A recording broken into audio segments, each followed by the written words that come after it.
ఈ 2 కథల ద్వారా ఈ ఆలయానికి లేపాక్షి అనే పేరైతే వచ్చింది. ఈ ఆలయాన్ని విరూపన్న వీరన్న కట్టారని ఆల్రెడీ చెప్పాను కదా!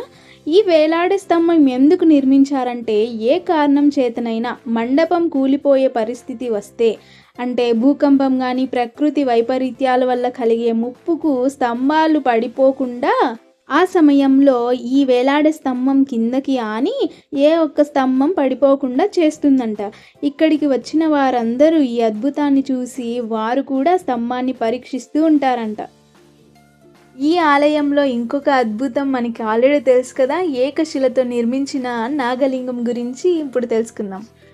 ఈ లేపాక్షి ఆలయాన్ని చాలామంది శిల్పులు వచ్చి కడుతుండేవారు. మధ్యాహ్నం సమయంలో భోజనానికి గుడి వెనక్కి వచ్చేవారు. అలా ఒకరోజు శిల్పుల వాళ్ళమ్మ వీళ్ళతో ఆలస్యం అవుతుంది, కొద్దిసేపు ఆగండి బాబు అని చెప్తుంది. వీళ్ళు వాళ్ళమ్మ ఎదురుగా ఉన్న అరుగు మీద ఏకశిలతో నాగపడగని నిర్మిస్తారు. శిల్పుల వాళ్ళమ్మ బయటికి వచ్చి చూస్తే నాగపడగనైతే చెక్కేసి ఉంటారు. వీళ్ళ అమ్మ ఆశ్చర్యంతో అలానే ఉండిపోతుంది. ఎందుకంటే 10 నిమిషాల్లో వంట పూర్తి చేసుకొని వచ్చే లోపల ఇంత పెద్ద నాగపడగనైతే నిర్మించారు కాబట్టి. దిష్టి తగలడంతో నాగపడగకి 4 చీలికలు పడతాయి. దీంతో వీళ్ళు పూజకు కూడా పనికిరాదని బాధపడుతూ ఉంటారు. వాళ్ళమ్మ చెప్తుంది, మీరు ఒక శివలింగం తీసుకొచ్చి దానిలో పెట్టండి, అది నాగలింగం అవుతుంది, దాంతో పూజలు కూడా జరుగుతాయి. జటాయు పక్షి ప్రాణాలతో కొట్టుమిట్టాడుతున్నప్పుడు సీతాదేవి తన పాదం ఇక్కడ మోపి నీరు వచ్చేలా చేసిందంట.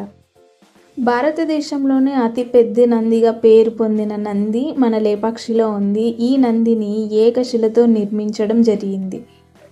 ఈ ఆలయాన్ని సందర్శించడానికి స్కూల్ పిల్లల్ని కూడా పిలుచుకొని వస్తారు, అలానే ఫ్యామిలీస్ కూడా వస్తారు.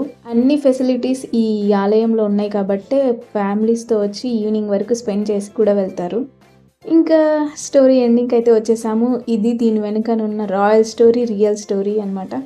ఎవరైనా చూడని వాళ్ళు ఉంటే ఖచ్చితంగా వెళ్ళండి. ఎందుకంటే మన ఇండియాలో, అది కూడా ఆంధ్రప్రదేశ్లో పెట్టుకొని మనం చూడకపోవడం ఏంటండి, ఎక్కడెక్కడోళ్ళు వచ్చి చూసిపోతున్నారు. సో ఖచ్చితంగా వెళ్ళిరండి. చివరిగా ఒక మాట, ప్లీజ్ సబ్స్క్రైబ్ చేసుకోండి. ఇంకా మీ వాళ్ళందరికీ షేర్ చేయండి. కమెంట్ సెక్షన్లో కమెంట్ కూడా చేయండి. బాయ్.